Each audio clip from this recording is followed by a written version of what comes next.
Yeah. Listen, I never try to tell people I know something I don't know.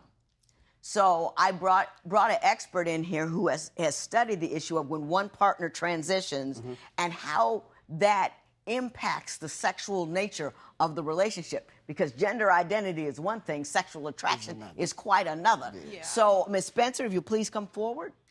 Rachel Spencer is a transgender therapist to help us out with some of these issues.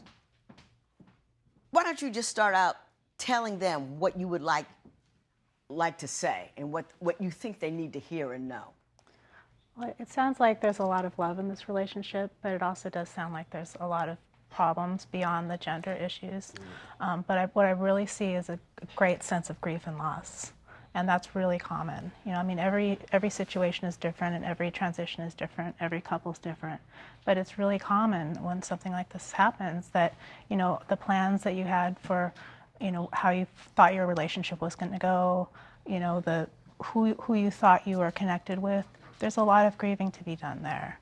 And it would be my recommendation that I understand that you're in therapy and that that's part of what you have to do for the gender, the change in gender, but I would strongly suggest that you seek your own treatment as well as couples counseling, because and support, because I understand that you have a lot of support. You have friends in the trans community, and it doesn't sound like you have a lot around this.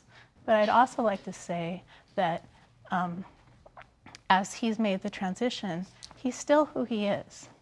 You know, and that's really important to look deeper and to see, is there enough there in the relationship to see him for the person beyond the gender identity?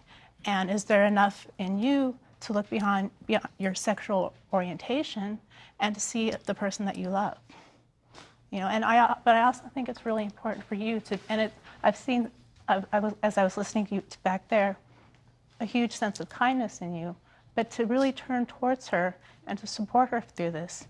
All right, thank you very much. I appreciate the input.